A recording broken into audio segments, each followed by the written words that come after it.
Hey everybody, welcome back to The Hunt. I'm Trish, and I am excited to bring to you our next guest. He has been a longtime sports analyst. He is the newest host of The Big Biz Show. So we're excited to bring him on, Mike Costa. Hey Mike. Trish, how are you? Good, buddy. How are you? Living the dream, as they say, and it's also the weekend, so life is good. Thanks for having me on. Absolutely. Happy Friday. Thanks for being here with us. We appreciate your time. So congratulations on your new gig as co-host of Big Biz. Yeah, Sully obviously had a weak moment and took pity. So, He has many weak moments. yeah, I'm very lucky to have made his acquaintance and built a friendship with him that goes back almost 20 years now because of our time in radio together. And he threw me a bone at a point in my life where I was panicking and felt a little stuck. And I'm a firm believer in the Lord doesn't slam a door without opening a window. And I'm kind of living proof of that happening. That's amazing. That's such a good lesson in there for everybody. You know, you don't burn bridges, right? Because you never know, how the twists and turns that life takes you on. But yeah, so let's dive into that a little bit. Mike, I think what we're talking about today is so much about just perseverance and fortitude and the ability to really change when life, throws you a curveball. No pun intended there. Yeah. So tell us. So what's your background? So you were a sports analyst for a long time, and then what happened? How'd you find your way here? I've been involved mostly in radio, either the FM side of things or sports talk radio for the last 20, almost 25 plus years. And native San Diegan, grew up here in town and went to school back east, did some radio up in Santa Barbara, but the bulk of my professional career has been in San Diego. And 2020 came along with COVID, and I suddenly found myself without a job. And radio, like so many people. I mean, it's been a tough couple of years. I wasn't a special case, and there was no crying in my soup because everybody across the world was experiencing some sort of a negative aspect of COVID.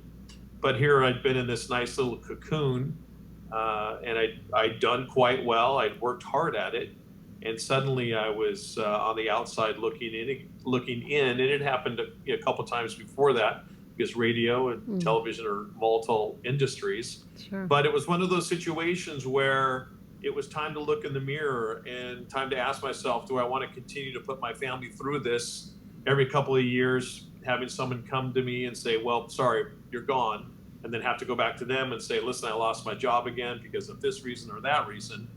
And so it was really scary. I'm a guy in my mid-50s, and having to pivot, especially to something new, can be really, really difficult. But I was also given that awesome opportunity to go do something different, reinvent myself a little bit, as my better half, my wife Megan, pointed out so aptly when I was sitting there. Smart lady. Feeling sorry for myself. So part of it is being here talking with you today and being involved with Sully and everybody with the Big Biz Show. So it turned out the way it was supposed to turn out.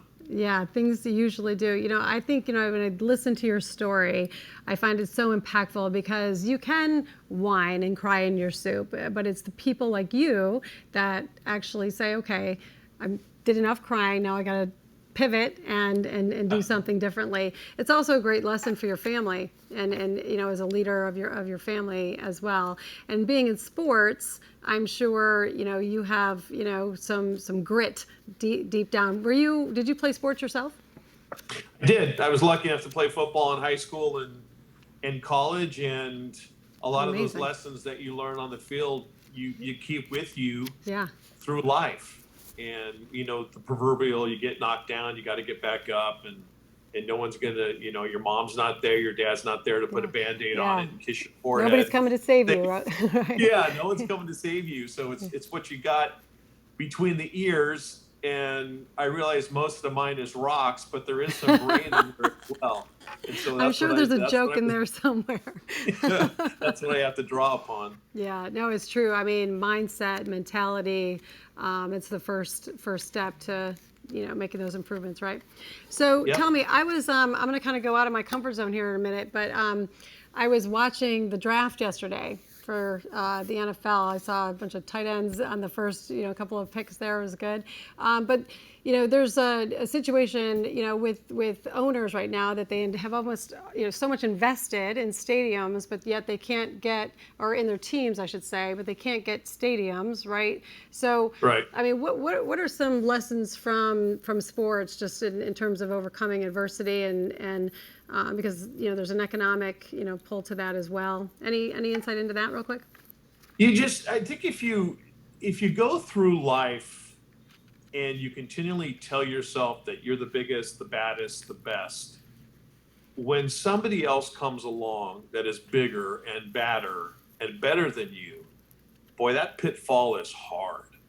And if you just kind of adopt that mindset that you've got to continue to work for what you really want in your life, and that there will always be somebody out there who is better than you, more talented, has been doing it longer, has been doing it at a higher level, it keeps you working hard and it keeps you Yeah. striving to reach that top level. And I'll be honest with you, Trish, I hope I never reach the pinnacle or the top level in anything I am doing, because I am afraid that you get there, you start resting on your laurels, your butt gets a lot flatter and a lot flabbier, and you're sitting there going, "Boy, I've got it made," and then Yeah. fate comes along and pulls the rug out from under you. So Yes. just always assume that you're not as good as you think you are. And in my case, and I hope in a lot of people's cases, it keeps you working. Absolutely. I think when you get to that top of the mountain, there's a whole nother mountain to go climb. So you got that Yes. 6 inches between your ears is really important to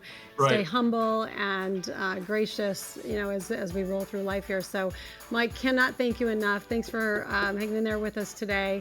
Absolutely. Good luck to you, and congratulations again on your newest gig. You're a fighter, and a Thank lot you. we can learn from you. So, Yeah, thank have you me so back much. anytime. Have me back Fantastic. anytime. I enjoy it.